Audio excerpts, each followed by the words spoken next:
everyone. My name is Jeff Williams. For those of you who don't know me, I'm the manager of maintenance planning, and I'm a former craft trainee. I went through the program in '95, graduated in '99, became a journeyman electrician, stayed in the field a few years. Then I was fortunate enough to get promoted to be a planner estimator. Stayed there a few more years, learned the ins and outs of management. Once again, I was fortunate enough to get promoted to where my current position now is manager of maintenance planning. So I'm happy to have this program come back. Like Tony said, I think it's a great program. It's a great tool. It gives people a promotional opportunity, something to shoot for. Also gives people a way to come up maybe into management. I'm not the only one in this room going through the craft training program. I won't put the people on the spot that have. They want to raise their hands. Come on, raise your hand. Yeah. Who else? Yeah. Anybody else? All right. Thank you, Sharon. So without further ado, I'm going to go and get into the program. Not working? There you That was fine. All right, there you go. All right, so here's the flyer that we put out. We actually put out this flyer. This is an ongoing program. Hopefully it'll be ongoing for the next couple of years, hopefully indefinitely. So this gives a little introduction to the program. We put these flyers out when we were recruiting for this year's crop of trainees. We were a little late under the gun, so we were sort of rushing. We will be much better prepared next year. But as you can see, the craft training program is designed to help to develop a well-trained, skilled worker to fill critical trade positions within the Rutgers Division of Institutional Planning and Operations.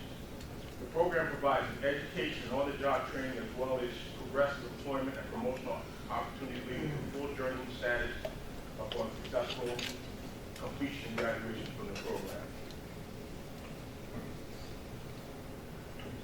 So this is how we rolled it out.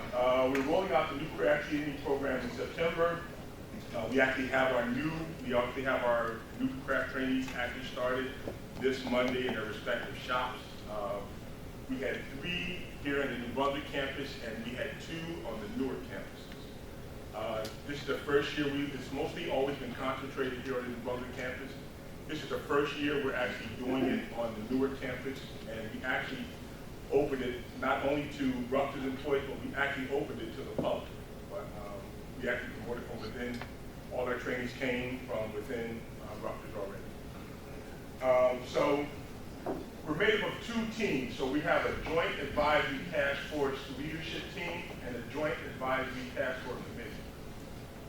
And members of both committees and some members from Local 88 make up our committees. So what they do is they review, interview, qualify, and hire potential program candidates. We track the progress of training and education of each participant, and these are the represented trades that we're actually actively seeking now. So HVAC, plumbing, electrical, and maintenance mechanics. So here are the members of the team. As you can see, I'm on the Joint Advisory Task Force Leadership. That's a mouthful. JATL. And the other one is the Joint Advisory Task Force Committee, JTAC. So actually, these people on this committee, they're actually the ones that interviewed, went through the resumes, they administered the test that we used to qualify the different candidates. On this side, on my side, we have Aleska, April, myself, Mike Messner, who's president of Local 88, and I read. And what our role in this is, we oversee the program. You know, we make sure that attendance is there and we're meeting all our requirements and everything is being met to satisfy all the requirements by the Department of Labor so they can, the program can stay current. So here are the program benefits. It's a 4 to 5 year duration. The program depending which trade you go into. I think most trades are 4 years. The HVAC, I believe, is a 5-year program. After graduation, the training becomes a full journeyman. There are no educational costs for the training. In years past, we would have to pay, I had to pay, of course, Rutgers gave my money back, but this year we actually paid for everything up front, so we didn't want any barriers to why people didn't apply to this program, so Tony was gracious enough to front load the bill. I don't know if Vinny's happy about that, but I guess they'll figure that out. So here are some of the requirements. And there's not a lot, the requirements aren't stringent. As you can see, you just need to be at least 18 years of age and a Rutgers employee for a minimum of 3 months. High school diploma or GED equivalency is required. Applicants must be physically capable of performing the essential functions of the apprenticeship program with or without a reasonable accommodation and without posing direct threat to health and safety of the individuals or others. Applicants must possess a valid New Jersey driver's license or return one within 6 months and complete the Rutgers defensive driver. So past apprenticeship participants, we had over 50 employees complete the past craft training program. Some are retired, but some are still active. They have gone on to do many great things. Some have gone on to upper management. Some have even opened their own businesses that have become very successful and have actually left Rutgers University after their 25 or whatever years were here. So I think it's a great program. So currently, here are craft trainings that we have going in this. They're our first year students. What you'll see there is the craft trainee. I had them assigned to certain mechanics. You see the campuses that they're on. Their area managers. And we also have what we call mentors. So what the mentors are they're someone that they can come to if they're having problems, if they have any questions, and also to mentor them to take them to the next level. So of course we want them to be successful mechanics, but as I'm a case in point, you want to take them to the next level. So I picked people who have actually went through the program as mentors and are now have gone on to other higher roles here at the university.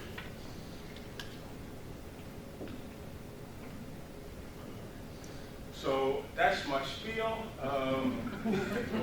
Thank you. Like I said, I think this is a great program. I thank Tony for bringing it back. I'm very excited to be a part of it. I'm glad you picked me, Tony. Thank you once again. You're welcome. There goes my contact information. If anybody has any questions or they know somebody that is interested in the program, would like to know more, please have them reach out to me. I'll be more than happy to talk with them, give them pointers, walk them through anything they'd like. Questions? How many do we have a goal as to how many we want to enroll per year or per? So we're looking at probably in the neighborhood of 3 to 5 per year. It all depends, right? There's a saturation point. Some of the campuses right now, we struggle. How are we going to do Camden? It's a struggle. So actually, we should probably step back. Jeffrey talked about the educational component, right? So individuals are expected to work during the day alongside mechanics in the discipline that they've chosen to be in. And then at night, they're expected to attend class. Right now, it's at Middlesex County VOTEC. Because right now, Middlesex County VOTEC offers the best program when it comes to that. And that goes on throughout the 4 years. So it's not 1 year and you're out. So there's a full-blown commitment on the part of the individual. Now, while we pick up all the costs, you've got to put the time in order to make that happen. So there's a little bit of a saturation point. So in Newark, for instance, if we continue, we can't probably continue to at a clip for too many years. It would probably fall to 1 because there's only so many mechanics we can put in an area.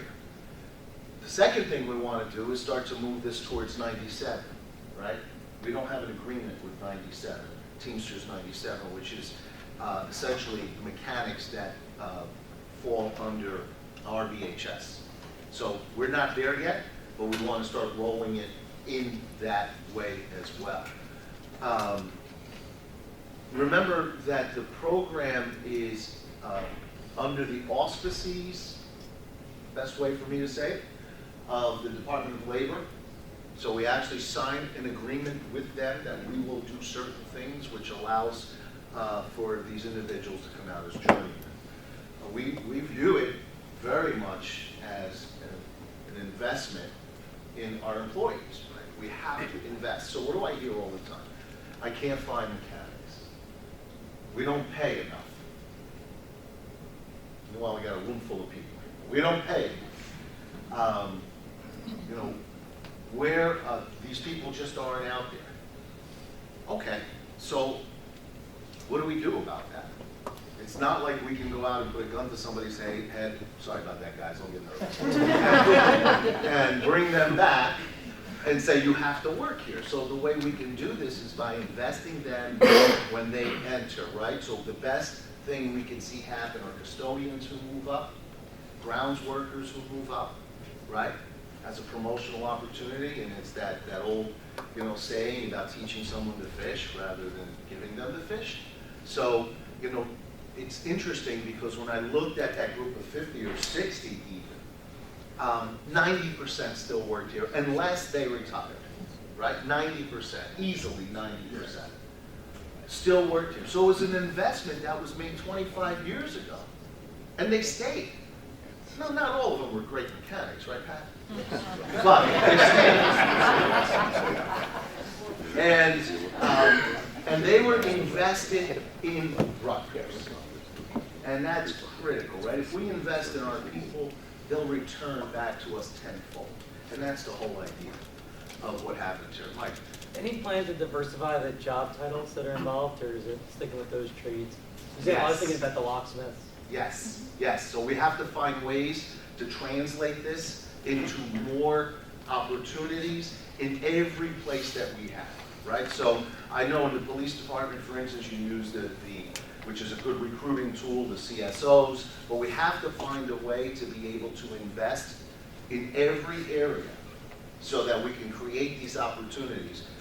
Here's a spoiler alert.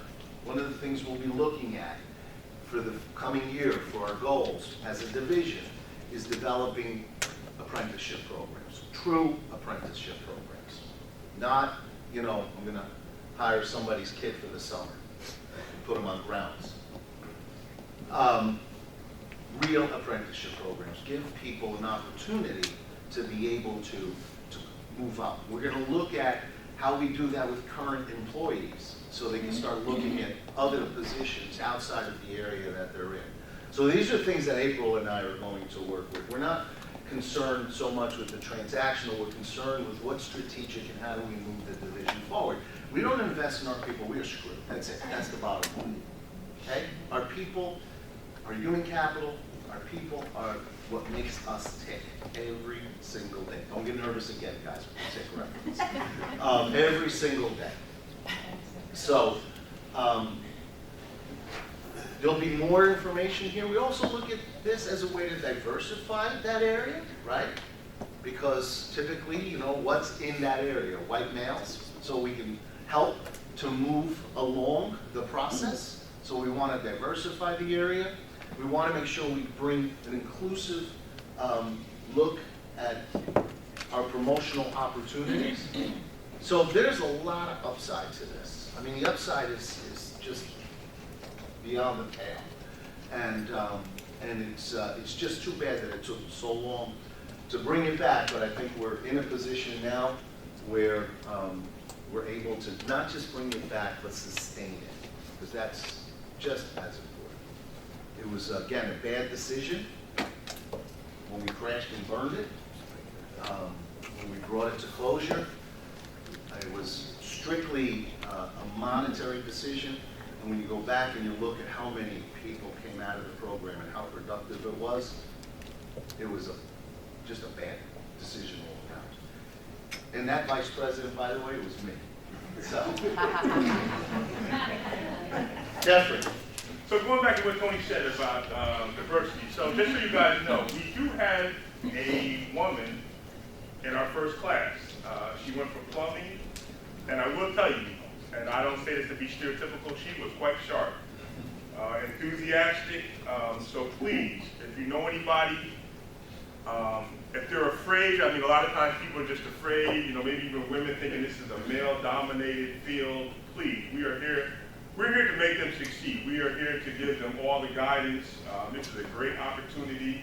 If you know women that, you know, are maybe interested and are afraid that, hey, I don't want to be around a bunch of guys and it's going to give me a hard time, that is not what this is about. I went through the program. I went through with some women, craft trainees. Some of them are still on the job today.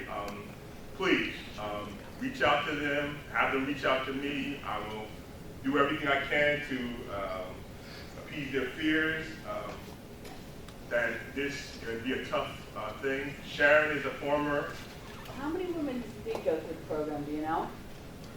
Yeah, actually, so we probably had, I think the number was somewhere in the neighborhood of about 18%, 17%, so over the number of years. So it was more than that I anticipated, but less than what it could have been. Yeah, I have the list here, but I don't have it broken down by it.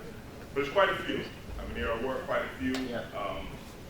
Eloise on that list? Eloise is not on this list, but I was surprised. I think she's the first So we only got back, so this program existed here in early 80s. Yeah, I think in early 80s, maybe late 70s even. Mid-80s. Mid- Mid-80s, 85, 86.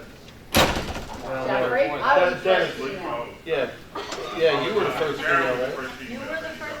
Yes. And look at her now. 85. I 85. think Dennis Vandermort was in the first class, so you figure Yeah, it's like he 83. came in basically with the colonel, he should have been. Yeah, I know, right? Yeah.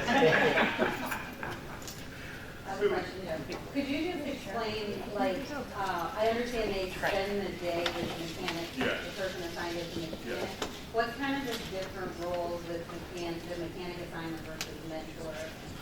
Well, the mechanic, when you spend the time with the mechanic, is part of their requirement to fulfill the Department of Labor's requirements to be. They have to spend their time with a journeyman mechanic learning their trade. So somebody's going to give you the actual hands-on. Okay, so all day or? All day. So they're working every day with them. They're showing them the basics. They're showing, so I'll take an electrician since I'm an electrician.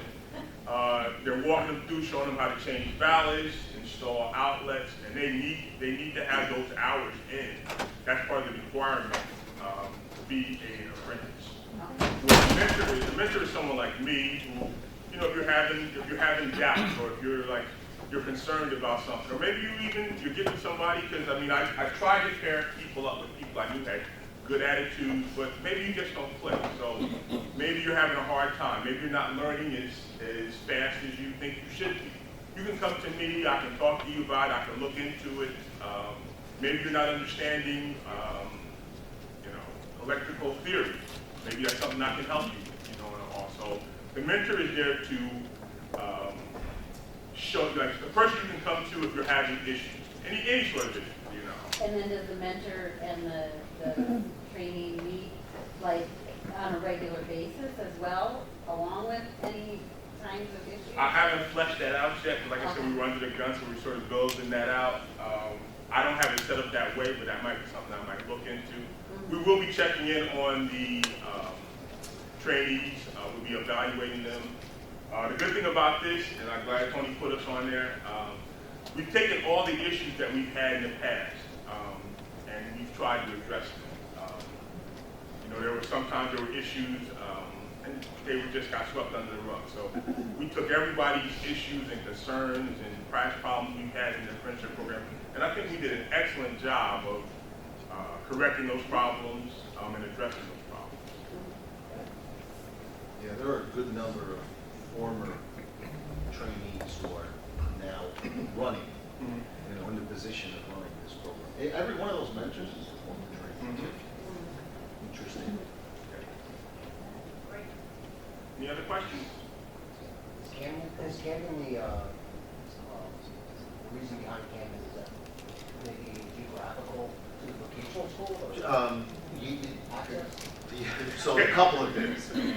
Not as many, the numbers are much smaller in Camden, right? Number one. Number two, we would have to arrange for some vocational school that's more in that area and central to there to be able to make it happen. So it was, we didn't want to stop this from starting this year because we were still trying to flesh out how we do Camden. But we will. We'll have it on Camden as well. But I will say, the year I went through, Melvin Braxton, I think Yes. some of you knew Melvin. Melvin came from Camden, and I will tell you, he was excellent. Came here every day from Camden, drove from Camden, stayed on the job until it was time to go to school at night. Went to school and then drove back to Camden. And I will tell you, had perfect attendance, something I didn't even do, and I live right here in Calcado. So I'll tell you, Melvin is really what it's about if you really want to improve yourself. Yeah. Like, And perfect it is attendance. it is open to, of course, Camden employees, but we don't have the program literally in Camden, so they have to come to New Brunswick. Matter of fact, I think Melvin was out of security Yes. in Camden, if I recall correctly. And he got his college degree in addition to. Yeah. Yes, he Yes, did. he You're did. gonna not hear from me at one of these meetings, sorry. We want to talk with you today about something we had mentioned in the past, which is a performance management tool. And this just goes along the line of what Tony was saying in investing in our teams, in our employees, and in our people. It's really important to have professional development. And we are starting this with fiscal year 20. So there's a new performance management tool that's launched. It's a university-wide initiative coming out of UHR. And of course, Employee Services is going to be the liaison for you kicking off this program. You should have all received an email yesterday just notifying you that this was occurring. And it was perfect timing that today was our meeting because I'm going to have the team from UHR, who is behind this initiative, give you an overview. I guess the presentation that they will be giving will be about a half hour, 40 minutes or so, and we'll save some questions for the end. But I want you to know that this is just the tip of the iceberg. There's going to be many training classes that are offered. This is something that we all, Tony, Vivian, myself, would really stand behind this as a very valuable tool as we move ahead and, try to enhance everyone's development and belonging within our division. I wanted to take a second to introduce Jocelyn. She's from Employee Services, and she's taking the lead in my office. So any training or correspondence or questions from Employee Services will be coming from Jocelyn. So this is Jocelyn. Feel free to stop over if you have any questions. Contact us by the email address that we had provided on numerous occasions. Call us. So with that, I'll introduce Curtis, and Curtis can let you know the members of his team. Please take it away. So thank you. Thank you. So good morning, everyone. Thanks for letting myself and my team jump on your agenda this morning. We appreciate it. As we are excited to talk about our latest initiative, the performance management process. There's a few familiar faces scattered out in the audience. But for those who don't know me, my name is Curtis Pate, and I'm Director of Organizational and Talent Development. Also like to introduce my team, who have been critical to the rollout of the performance management process. Ebru Efteliolu. Some of you may have received some emails from her as we've been preparing the system, and many of you may already know Terry Hyatt, who is our seasoned professional, who is our subject matter expert when it comes to the system and the university, and she's been critical to this initiative as well. So you will not only receive communications from me and be working with me on this project as well as April and her team, but you may be working with my team as well. So just want to level set this morning as we jump into this presentation. Thank you.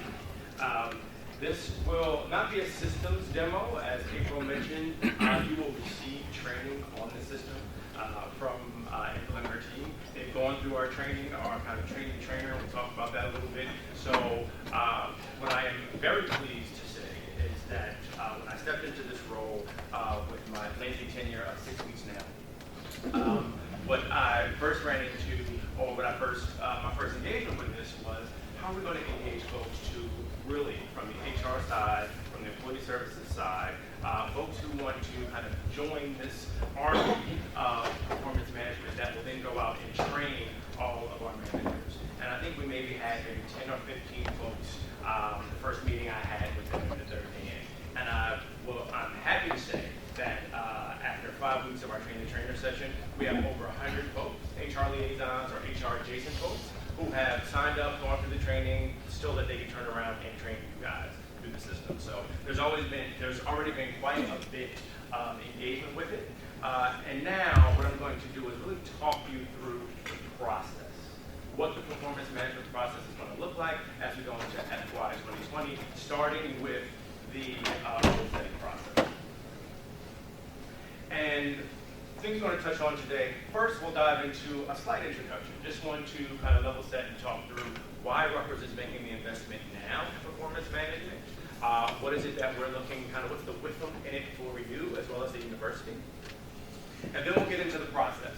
The major piece of this presentation this morning is talking through what performance management is going to look like as we move forward. And then we'll talk through the timeline when you can expect to receive communications. This is perfect timing because yesterday I know Vivian sent out a communication to all of the managers saying, hey, be prepared.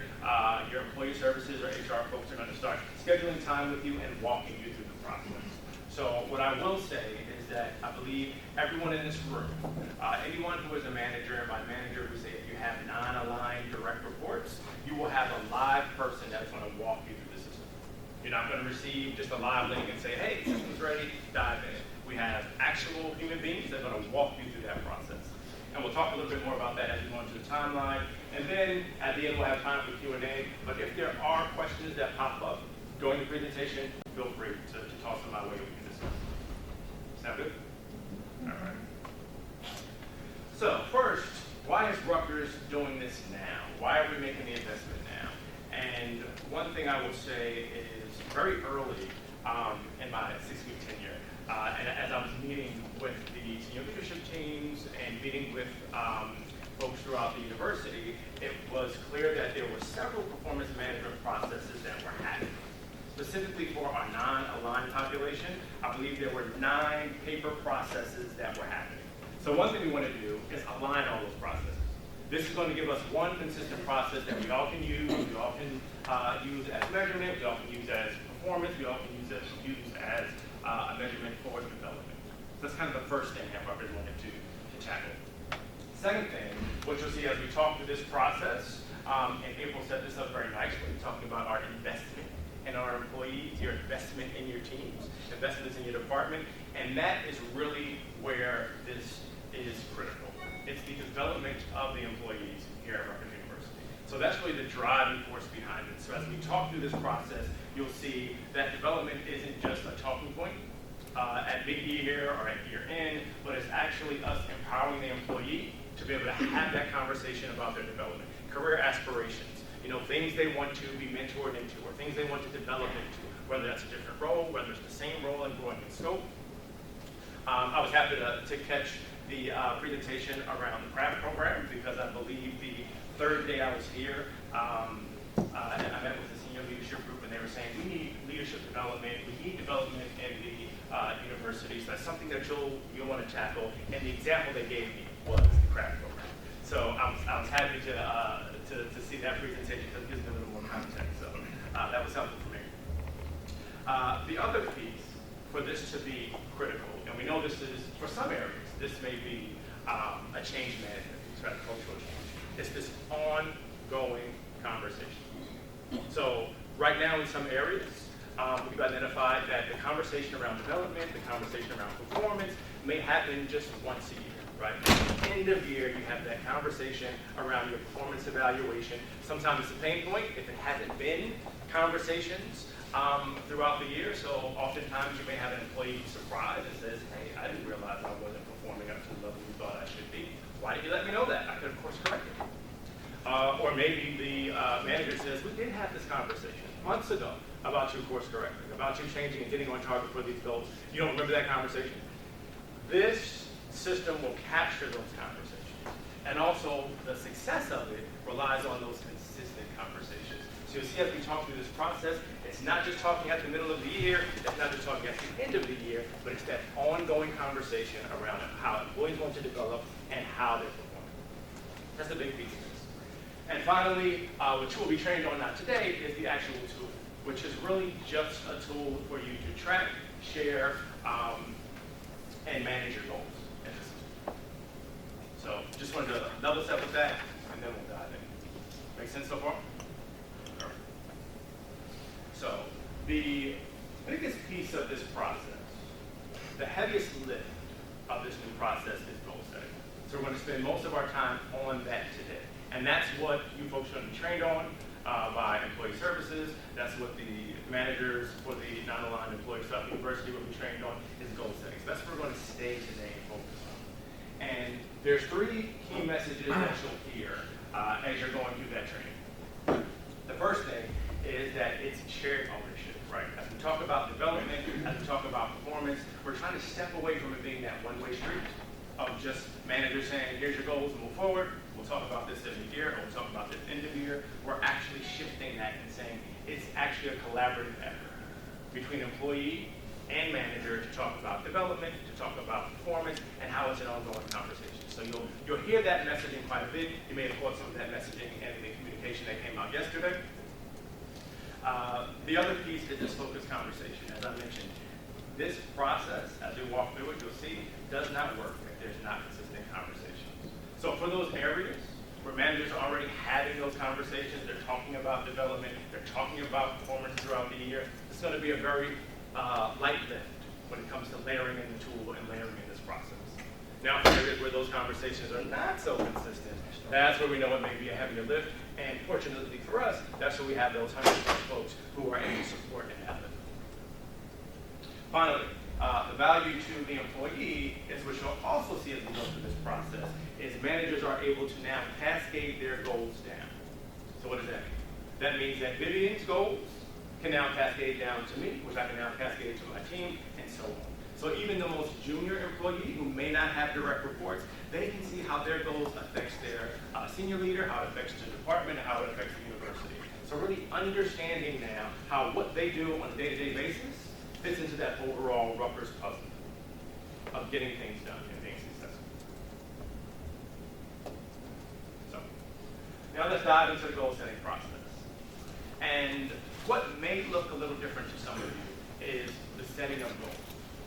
And when I say that, there's 2 things we're going to talk about before we go into the actual process. That's understanding, 1, what performance goals are going to look like. And if you've already had goals conversations and you create those goals already, then this will be an easy conversation to have.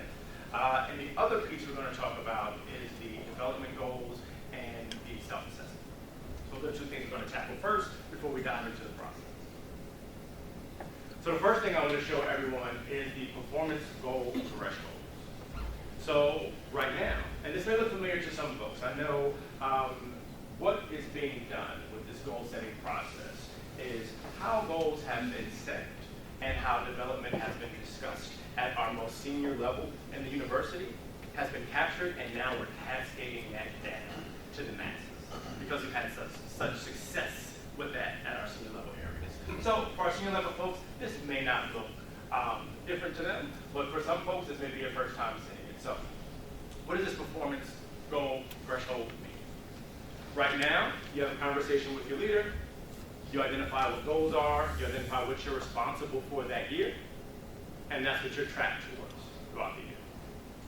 Now, when you identify what you're responsible for that year and what that goal is just the baseline now. That means if you achieve that goal, you meet the agreed upon expectation or measurement of that goal. What we've added into that process is tracking beyond just you meeting that expectation.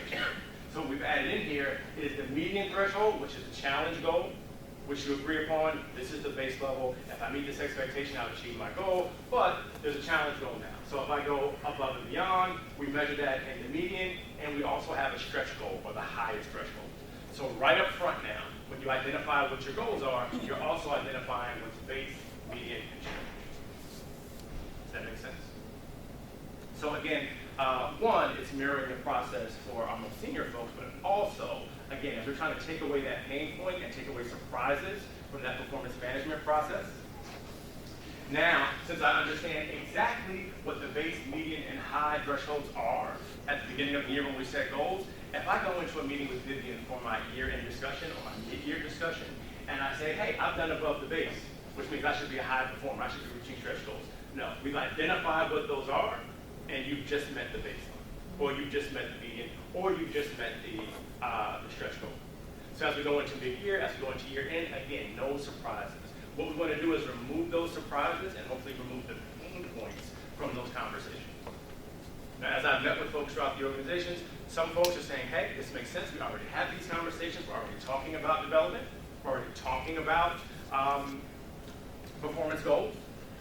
And if this is what you're already doing, then it's an easy lift. But as I mentioned, if you're not having those conversations and folks are getting to the end of the year and it's just that one conversation, then it could be a pain point there. Right? If you don't have this identified, I come in saying, hey, I'm above the baseline, which means I should be a high performer. And I go in there and my manager says, no, that's not exactly where I thought you should fall. Then that's the confusion, that's the surprise. But with this, it's kind of clear cut. Before I even go into that meeting, I know where I fall, my manager knows where I fall. Make sense? Okay.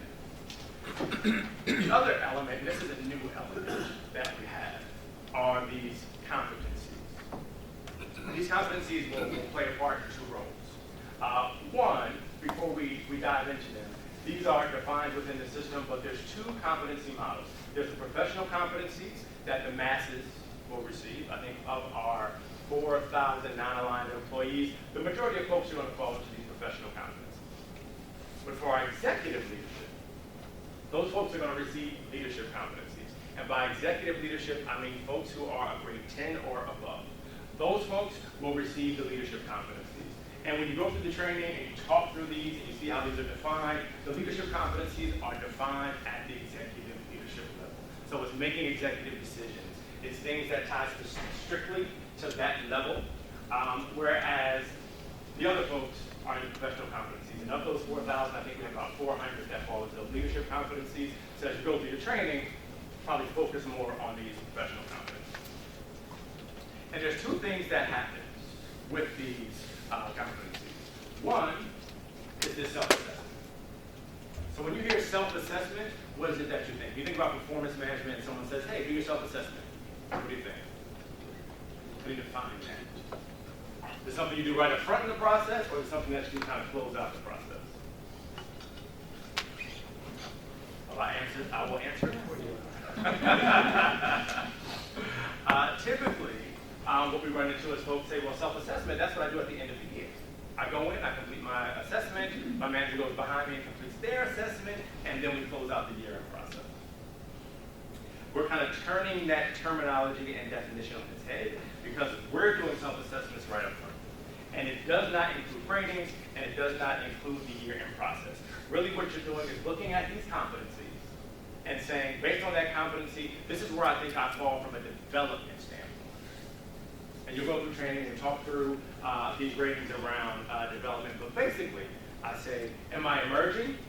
So if I say, when it comes to professional acumen, I'm emerging. There's more development that I need to do in this role. There's more development I need to do to be successful in this role. Or am I skilled? Where I say, hey, you know what? Most of the behaviors I've got down. Most of the understanding I've got down. But there's still some development I can do. Or am I a role model in this? Which means folks are coming to me to be mentored in professional acumen because I'm that good with it. So that's where the development conversation starts. That the employee and leader, they go in, they rank themselves against these professional competencies. That starts a development conversation throughout the year. Now we talked about the performance goals. There's also development goals this year, which is a new piece. So as we mentioned, what's critical to this process is that development conversation, that ongoing development conversation. And what that looks like is, based off of this, Vivian can give me a development goal. She may say, Curtis, you know what, this year I'm going to have you in front of a lot of folks, a lot of senior level folks, and I think you need to improve your professional speaking skills. So in order to do that, your development goal to improve that is going to be to maybe attend a seminar on public speaking. Maybe there's a master presentations class she wants me to attend. Now that would be on the development side, right? And maybe I'll tie that to professional acumen. So there's that development goal and that self-assessment which ties to these competencies. And we'll get into this a little deeper, but I just want to kind of set the stage between the self-assessment and development goals versus the performance goals. Make sense so far? All right, so with that, let's dive into the process. The goal setting process, first I want to point out what you'll see here are these talking bubbles in the corner of that square there. Whenever you see those talking bubbles, that's just a conversation that's taking place. So even if we were not changing the process, even if there was no new tool or system, we're hoping that those conversations would still be taking place. When you see that talking bubble, that's what that refers to. And as we walk through this process, you're going to see how some of it lives in the system and some of it lives out of the system. And the things that currently live out of the system, as I mentioned, hopefully are taking place right now. If not, that's why we have that 100+ folks who are going to support us getting through this process. So first thing that happens in the goal setting process, manager and leader have a conversation about department goals. So I meet with Vivian and she says, Curtis, you're responsible for X, Y, and Z this year. Hopefully, even if there's no new process, hopefully that conversation is taking place. Manager and employee are talking about what that employee is responsible for that year. Now, if that happens before the system and new process, I'll probably write those goals down. I may put them in an Excel sheet. I may type them up in Word and save it on my computer, or I may write them down and keep them up. But now we're going to have this performance management tool that's going to allow me to now sit them in the system. So when we go to that second box and we see creates goal plan, that's exactly what that means. It's just taking those goals that I'm already assigned, I'm already having conversations about, I have written down somewhere, and now placing them in the system. Now there's a system of record that says, these are the goals that I'm responsible for. My manager has seen them, I have seen them, senior level folks can look down and see them. So that's what we're talking about when we say create that goal plan. I've placed them in the system.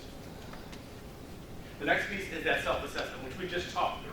That self-assessment of me going through those competencies and saying, hey, this is where I think I could use a little more development this year. Hey, here I think I'm a role model and probably have to focus on that this year. This one I'm going to need a little help on.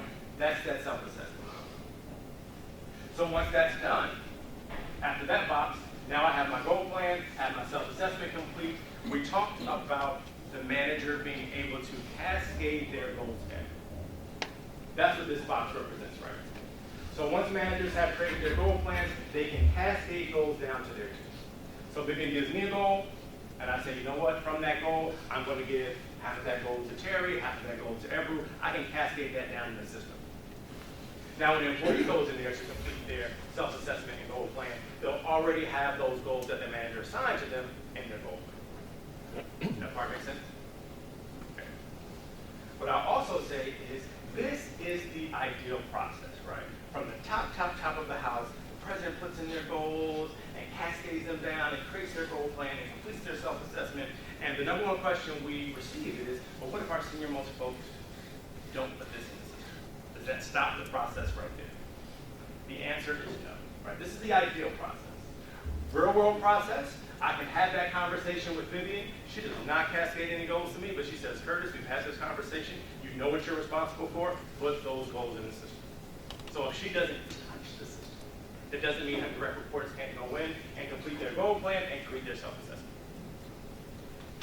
So real-world process we understand exists, even though the ideal process would be for all of those goals to cascade down. So to finish up the goal-setting process, let's say Vivian didn't cascade any goals. She just said, Curtis, we've had the conversation, go in there, document the system, make sure you get everything we discussed in there as part of your goal plan. I do that, I still have to submit that goal plan to her. So even though she may not have looked at it when I created it, she has to approve it. So she can still go back in there before she approves it, reads through it and says, hey, Curtis, you captured everything we discussed. Or she says, Curtis, you did a terrible job of capturing go past that conversation. Of the 5 goals I've given you, I only see 2 here. Go back in there and adjust it. That's what this gray box represents. The employee is able to go in and adjust goals. Maybe from the time I had the conversation with Vivian about what my goals were this year, maybe fast forward 30 days, 45 days, and things have changed.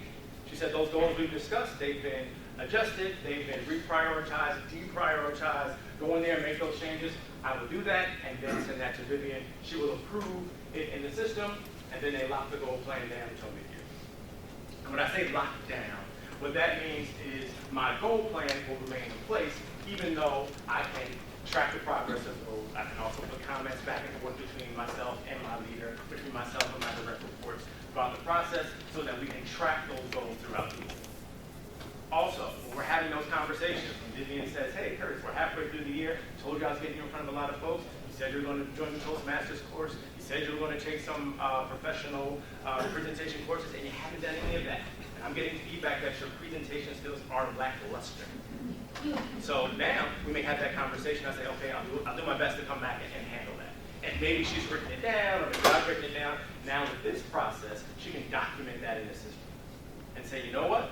On June 3rd, June 1st, June 4th, Curtis and I had this conversation about X, Y, and Z. This is what he agreed to tackle, and put that in the system. So now when we come back mid-year, we come back 3 months later, and she says, you still haven't taken these courses. I brought this up to her, and I say, I don't recall you bringing that up. I don't recall you giving me that feedback. It's in the system. Or if it's positive, and she says, Curtis, you're doing a great job. I'm getting feedback that it's making a difference. Folks can follow along your presentations. Folks understand what's expected of them. There may be some great kudos that I can now bring in and say, hey, on June 4th, Viv and I had this conversation, and this was the positive feedback that I received. Again, that continuous conversation that's going on about my development or about my performance is now captured in the system. So no surprises at the end of the year.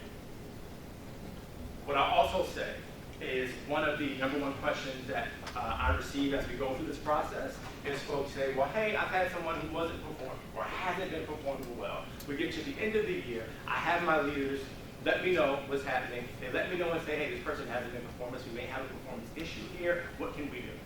And then HR turns around and says, okay, give me all the documentation you have on that.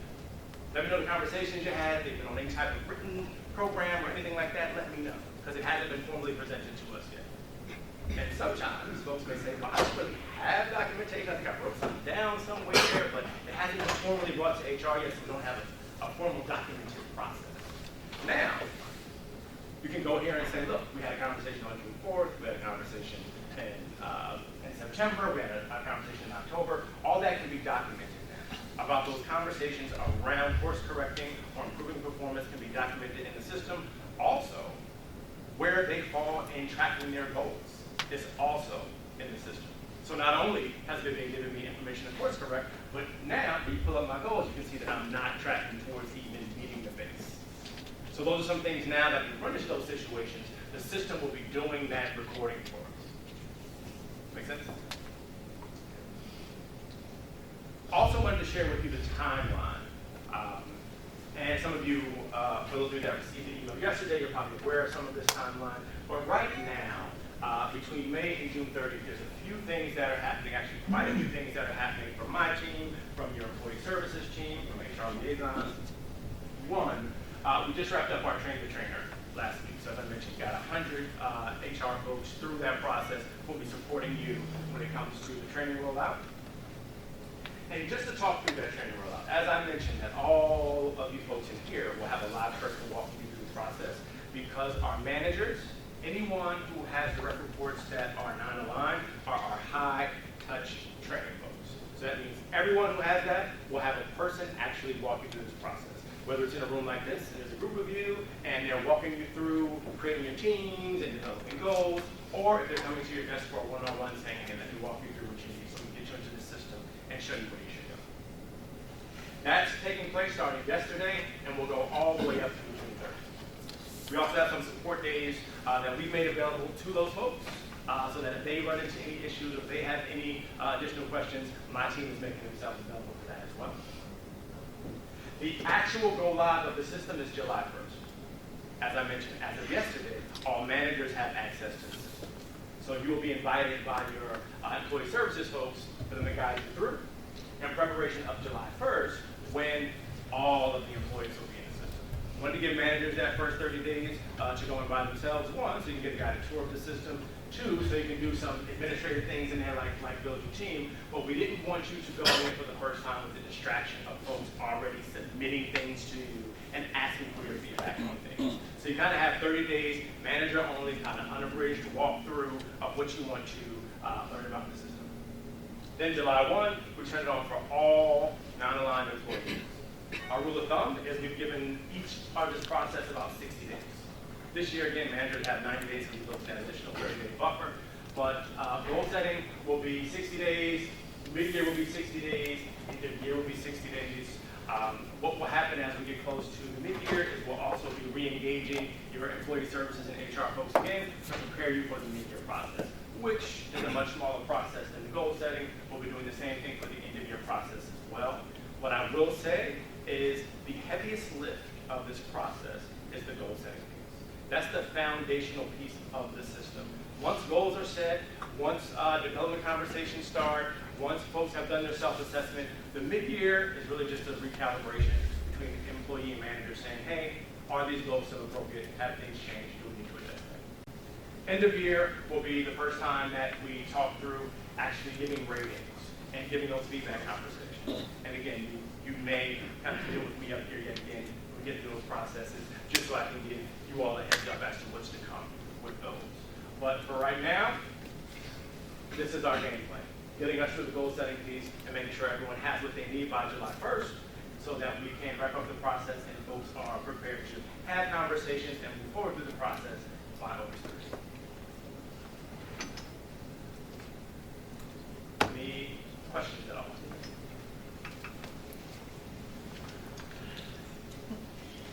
As far as the training goes, it's going to be on all campuses. So the Camden folks will be contacted by Roxanne and Beverly for your training sessions. And in Newark, we're working with UHR in Newark. So Arleska or Lanice, as well as Shanice from Employee Services, will be contacting you. And Jocelyn will be contacting the employees in the New Brunswick area. And we are going to start with sessions such as this for the initial goal setting. And then if in a smaller departmental settings anyone needs more attention or some more clarity, then we'll start setting up individual smaller departmental meetings or even one-to-ones so we can make sure that everyone gets enrolled in the system. And I don't want anyone to be overwhelmed. I know it can seem like a lot, but once we get through this first phase, it's really going to make a difference for all of us as we move ahead into the future. So let's really try to focus and give this our best shot and work with employee services because we are here to help you make this a success. For certain groups in our division, we have a hybrid group where we have non-aligned and aligned employees because of the merger doing the same activity. So this is only affecting the non-aligned, but how would we treat the aligned with the same goals and expectations? They're doing the same job. Great question. The non-aligned folks will actually be in the system. So when you log in, you'll see that there's your aligned folks won't even exist in the system, just non-aligned. But what I will say, as you all talk through this process and think through what works best, that doesn't mean you could use the goal setting process. Doesn't mean they can both have that same goal setting process, just one will be documented in the system and one will be documented without. But as a leader with those kind of dual groups reporting into you, it probably makes most sense to say, hey, everyone's goals will look the same. I'm just tracking one in this system and one in another. Do you see in the future, like next 2021, 21, or 20, everything's going to be the same? I mean, I don't know what the university's projection is on everybody at the university on the same system. The goal is to one day have everyone on the same system, but you all probably know better than I that when it comes to the aligned folks, there's a different process of getting those contracts to include this performance management process. So it may not be as soon as 2021 because there will be some conversations and negotiations and things that need to take place for the aligned versus the non-aligned who we can say, jump into this. So if I can interject, Alex, we always have to comply with the union agreements, right? Because they do negotiate these topics within their agreements.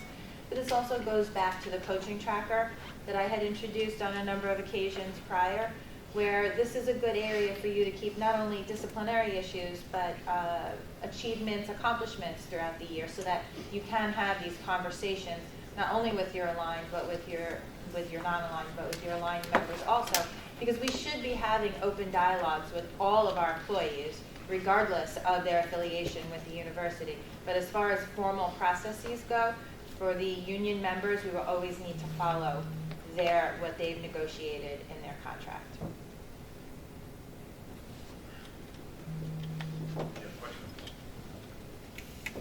Well, here's my team's contact information. Feel free to reach out to me, but as I mentioned, you guys are in very good hands. So, thank you for Thank you. Jump on your agenda. I appreciate it. We appreciate it. Thank you for coming Thanks, out. everyone. John, it's all yours. Good morning, I'm John Fritzen. I'm the director of NP with Facilities Contract Services. So I'm working on a project to upgrade the cogeneration plant on Bush campus. So just to give you an overview, the cogeneration plant, it's right in the heart of Bush campus. It's near the chemistry building across from the engineering. Certainly one of the more industrial buildings on Bush campus, but it's also probably the most critical building on Bush campus. So it provides high temperature hot water, which is used for heat and for heating domestic water, and generates electricity for both Bush and Livingston campuses. It serves over 130 buildings with over 11.4 miles of high temperature water piping. To give you a little history, the building was really built in 1952. It was the original boiler plant. Again, boilers were added in 1966. And then the cogeneration plant was actually built in 1994. So the cogen plant is a section on the right over here. You can tell the original brick stack serves the boilers, and then 3 stainless steel stacks serve the turbines. Just to give them some details. The equipment is 25 years old and near the end of its useful life. So our existing equipment, there are 3 solar turbines. Solar is a manufacturer. Their company, their plant is in San Diego. Existing turbines are 4 megawatts each, which generate 12 megawatts of electricity. We have 3 hot water heat recovery coils and 3 duct burners, which give additional heat capacity, and we'll go through some of that. New equipment, we're actually going to increase the size of the turbines to generate more electricity. So the new equipment will be 5.4 megawatts each, generating 16.2 megawatts total, and again, new heat recovery coils and duct burners. Hey, John, go back a second. Sure. So just for those of us who don't really know, what is that? What would 12 or 16 megawatts translate into by way of what our usage is, for instance? Right. For usage, I believe Livingston campus is about 35 megawatts. Somebody in the utilities group would know better. But I think our heat command is around 35 megawatts. So, we're not quite half, but it's a pretty substantial amount of power. So we're still buying power off. Oh, we buy quite a bit of power. And the solar panels, we also generate some free electricity off our solar panel fields. So part of the plant is obviously can act as backup. And that's a key part of having this plant. So if we ever were to have another Hurricane Sandy event, or when we have another Hurricane Sandy event, this plant can operate and generate electricity. It can't serve all 130 buildings, but it will obviously supply heat to the most critical buildings.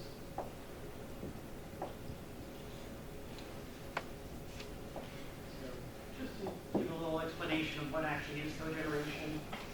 So it's the use of heat to generate electricity and useful heat at the same time. So in order for cogeneration to be useful, it doesn't apply to every building, but it's perfect for a campus environment like ours where we can use the waste heat. So we use the waste heat for either domestic hot water in the summertime or for running absorption chillers, and that's the key component. You need to have a balance of how much electricity you generate versus the waste heat. Basically what it does is it burns natural gas. Burns natural gas, goes through the turbine spins a shaft, which turns a generator, generates electricity. This is also also an efficient way of generating electricity because we're generating where it's being used. It's on campus. Instead of PSEG having a large plant 50 miles away, there'd be transmission losses as the electricity is transmitted over the grid. You're generating where you need it on campus. This is just a sectional of the turbine. Won't go into the details, but again, it draws in air, adds a little bit of natural gas, burns the gas, and turns the generator.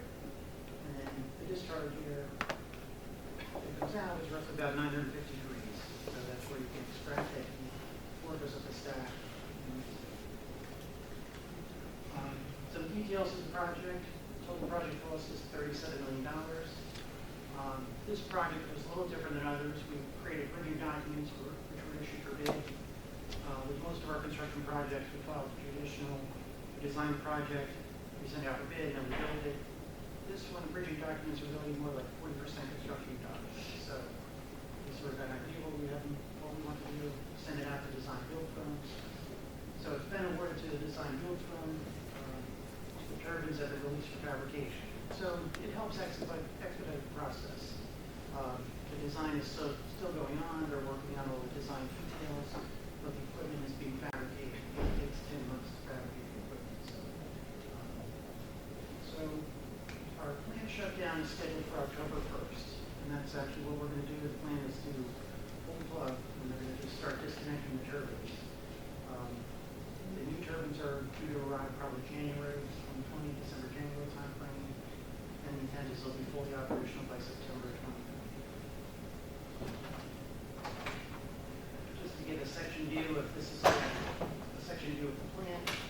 This is the actual turbine in the box here. It draws combustion air in from the roof, goes through the heat recovery coils. There's a duct burn. There's also a bypass up on the roof, and these are the big stainless steel stacks. So some benefits of the upgrade, as I mentioned, the turbines will produce 16.2 megawatts, which is an increase. Now, that's a big deal because the plant generated electricity is 4 cents kilowatt hour less than was buying for PSEG. Now, 4 cents doesn't sound like a lot, but the amount of power we buy is millions of dollars per year. It's really a huge savings. The new turbines are dual fuel. What that means is most of the time they run on natural gas. If there's a natural gas outage, you can run on oil. So, another advantage is the new duct burners and heat recovery will improve the efficiency. As you can see, we're just not getting the heat output out of the plant that we used to. And you can imagine the building was built in 1994. Just imagine how many buildings have been added since then. This plant provides most heat to those newer buildings. So it's definitely to upgrade the equipment. Another advantage is the new turbines provide better response to the solar panels on Livingston campus. The solar panels are great. Obviously, you get free electricity from the sun. The problem is it can wreak a little havoc with our grid on a cloudy day. Simply, when clouds roll by, you lose your electrical power you're generating, vice versa.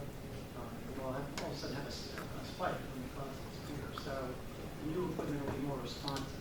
Right now, that happens. Operators have to shut the equipment down or don't trip out. So we deal with it. Another advantage is reduced emissions. The new turbines burn much cleaner. It's also reducing water consumption. The existing turbines need to use water for emissions. That goes away with the new equipment. And as I mentioned before, the plant itself provides black start capability. That can serve as a backup for PTC type of event. And in the end, one of the most important benefit is to improve your reliability of the plant, which benefits the entire ocean system. So some of our challenges with the project is we increase the gas pressure. Currently, we get 230 psi natural gas into the campus. Just to give you an idea, if you have natural gas at your house, it's typically around half a psi or 1 psi. So obviously, our campus uses quite a bit more pressure. We actually have a direct line from Texas. We buy up a high pressure main, but we need to increase it to 260. Now, the problem with that is it needs to go to a review where the Board of Public Utilities, the CMG is involved. They need to inspect and test the pipeline. That testing is estimated at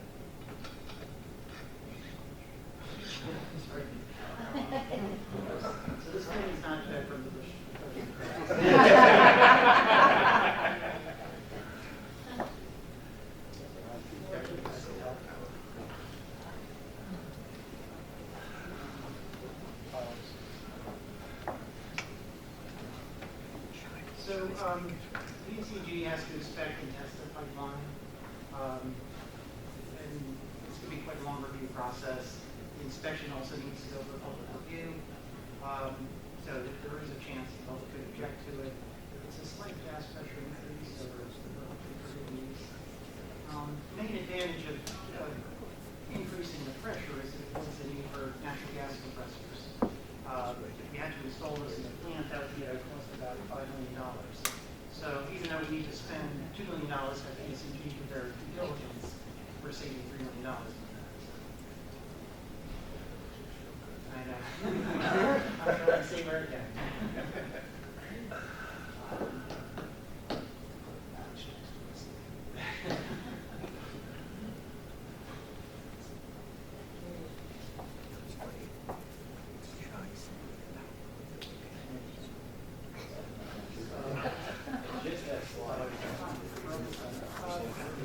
So then, one major challenge of the project will be shutting down the plant. And this plant goes down in October. When the plant goes down in October, it's going to be a rough winter. I mean, this past winter we had one rental boiler to help carry the campus load. This year we're going to have 2 rental boilers to carry the campus load. So, and also one of the challenges, we're also in the process of upgrading the main boilers that are in the plant. Currently, the first big boilers is due to come online in June. Then we have to move on to boiler 4 and rebuild that one. But it's the main process. So that will be one big boiler will be down for this winter. So this past year, the plant really struggled with the single-digit weather. Because that again this year, we're really going to be relying on temporary boilers in areas too. Just in conclusion, I do want to thank everybody who's helped with the project and it's been a team effort. Especially want to thank Glenn Lee, Ted Lones, Rich Bakowski, and over here, but Chris Robert Williams, his chief of plan, and Tom Bellamy. They've really been helpful with the not working knowledge of the plan and what the history is.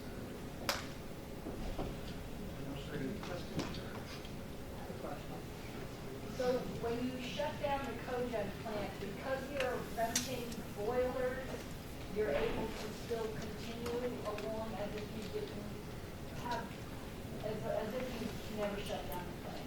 Right. That's the idea. So the problem with rent was we can only get them for 3 months at a time. We get permitting, so we're going to stagger them. So we're going to try to overlap them and try to work. It's going to be a stressful winter. You mentioned that we're going to pull the plug, as you said. Yeah. That means that the university is not going to be generating electricity through the turbines. So the majority of all our power is going to be bought by PSCAG. Right. So they of course know about the project. They know they're going to have to supply full power for this winter, and really next summer is when it's going to hurt. It's when we get huge electricity prices in the summer. So we'll take a premium next summer. Henry has to come up with more dollars. Again.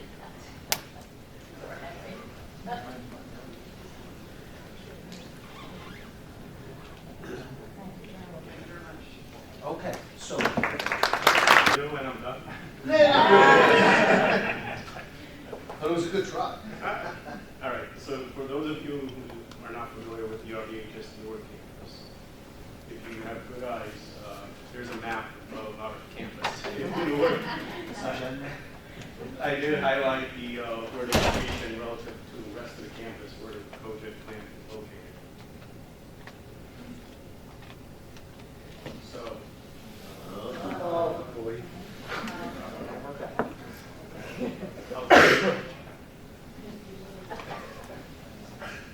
Alright, so basically, no, I know. I think this slide has the issue. Let's hope these projects go better. They will, we're managing it. So basically, the building looks similar to what John showed picture-wise. Okay, so, but the background on the RDHS plan. It provides high-temp hot water as well as electricity to the RDHS campus as well as the university hospital. So unlike here where it's only the university, because this is part of the UMB&J before we merged, that's why the hospital is also fed off of cogen. The plant itself, the overall assembly plant was built in 1977. The cogen portion was added in 1989. So if you want to see a bird's eye view of a plant inside, this is what it would look like. Okay, just for those who may not be in technical knowledge. I have a good thing is there are a couple of slides where I can say ditto, and this is one of those. Okay. So basically this is another ditto, but the one thing I will add to this slide is, and John alluded to this, the co-gen. So co means two. So it produces electricity, but the byproduct that John alluded to is the heat that it gives off. We use that heat to heat and cool the buildings. And that's why it's actually cost effective than buying it from PSE. It's the two factors, and that's why we end up saving a significant amount of it. Yes. Well, when you run an engine, for example, it creates obviously a heat, and that's the heat, that byproduct that the utility uses. Okay. So again, this is what we're buying, the same type of turbine generators. We're buying the Solar T60s. The one thing I'll mention, yeah, well, it's, buy one, get 5 free, hopefully. Yeah.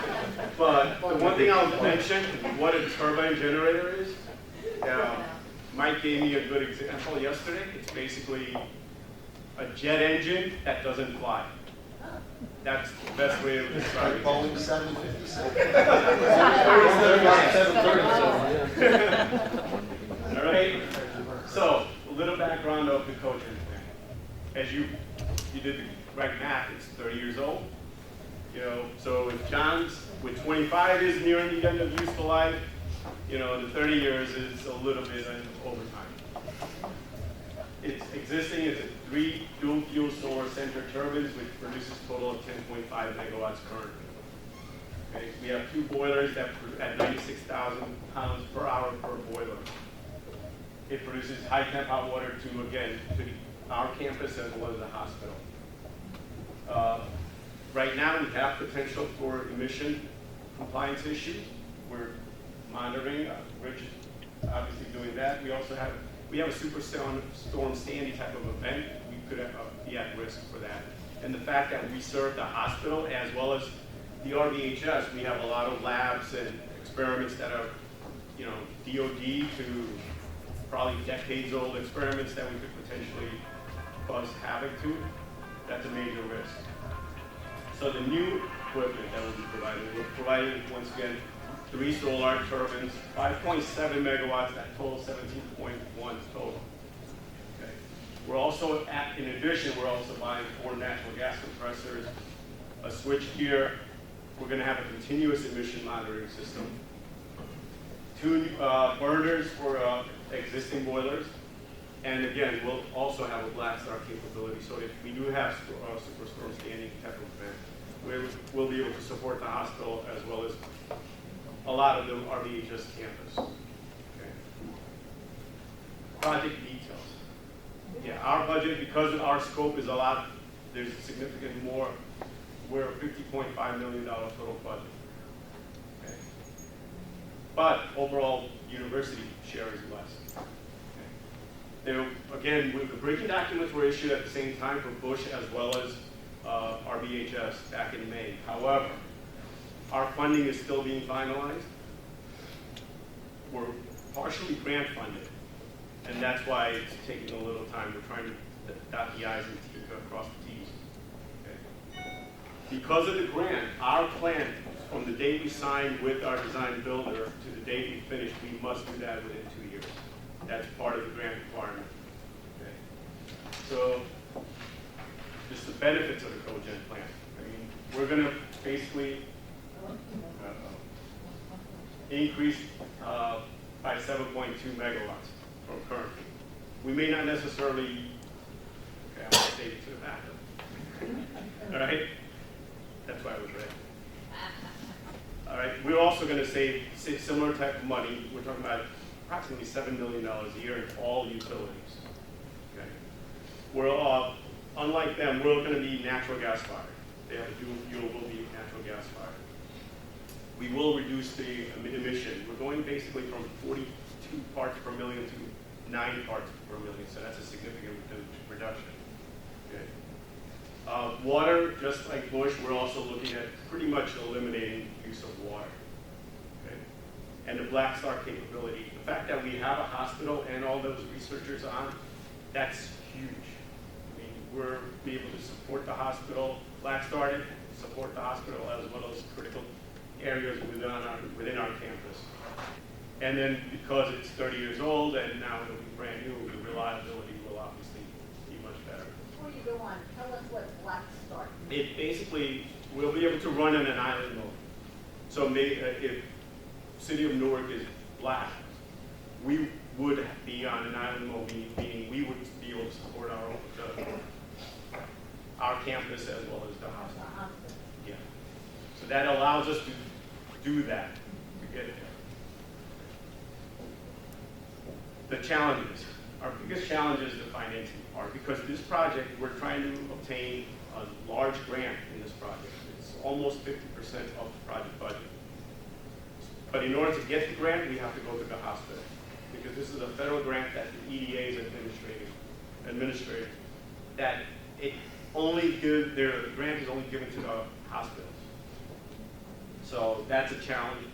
And also financing, we're going to ERB, Infrastructure Bank, you know, PSENG. So our loan, the rest of the money, we have loans that range from 0%, 2%, you know, so we're trying to maximize the university's dollar. And unfortunately, that's caused a little bit of delay in the start, but we're almost there at this point. Okay. Well, the other challenge is we need to replace gas compressors in order to get from 230 to 260. Which again, it requires review by the PSENG and inspection, so there is that unknown little bit of element there. We will also be shutting down the project plant. So while we're shut down for almost 2 years, we will be getting power directly from PSENG. So there is that additional bump in cost for that little time.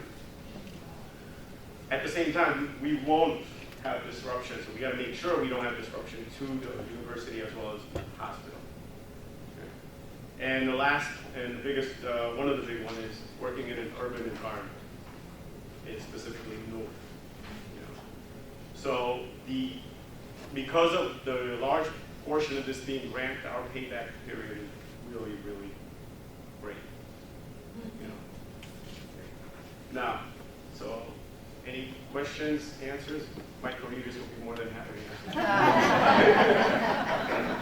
How much power does that? How much power do we use up there? It's in the 20 to 20 megawatt Yeah. range around that. So this is almost. We won't be running all 3. 5%. Yeah, we won't be running all 3 turbines at any given time, correct me? That's correct. Right. The way that we need to maintain a certain efficiency in order to get the grant. With the grant, we'll have And to to be able to provide the power, you know, with cogeneration, it's not only electricity producing, but it's the heat. And the way, when you're designing cogeneration plants, you really want to look at the heat first to make sure that you can maintain that heat load, because you have all that waste heat. And the way that to maintain the efficiencies that you need for the grant, we're going to be running 2 turbines at one time, and we'll have one as a spare to use if in a matter, you know, if we have to go into island mode or whatever. Yeah. Yeah, and it's the efficiency part of the grant that requires to be efficient, and in order to meet that requirement, we should run for the most part 2 times unless it's an emergency. Shai, would you explain how the heat that's produced provides cooling Oh, for somebody? it's through, we have steam generators up, chillers up at the RVHS plant in Newark. So we make steam, we run the chillers. We also have down in Bush, we actually have a absorption chiller, so we can utilize the heat from during the summer off that to run a chiller down here to absorption chiller. That I'm not sure how old they are. The chillers of that plant, aren't they fairly new? Like within the last 10 years? We're up in In Newark. RVHS, yeah. Somehow I remember getting a grant from public service. Yeah, so some of the chillers up there are new. There's a combination of steam chillers and electric chillers. I mean, we have that one chiller. How old is that? 5? That one. Yeah, so one. getting more than 7. That's when I joined the university. 1994. And these, for curtailment, we can't run these for Yeah, that was Jim's So we'll last. get your tail in the wintertime. We have to, yeah, because the homes and Tony They put down fires. And so on that note, getting curtailed,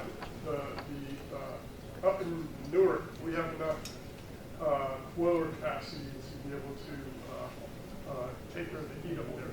Whereas with Bush, we really need to run one of the turbines during, if we get curtailed. That's why we have to do it down in the Bush plant. So I haven't heard coal. Do we use coal anymore? Is coal just gone? Barbecues. I'm just curious. gas, you know.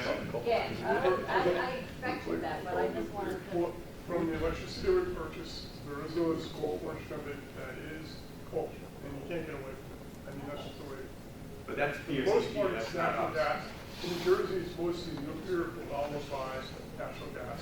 But a portion of it, when you get to, when you have polar vortex and you have to throw whatever you have out there, you're gonna get cold. So are we like shoveling coal? No, we're not doing That's that. not us.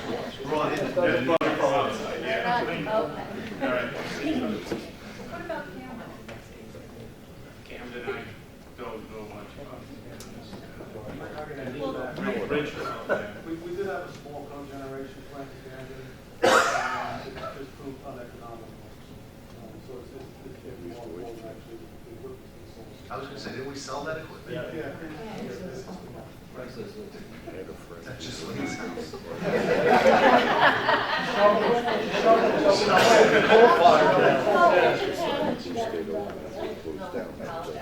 All right. More questions?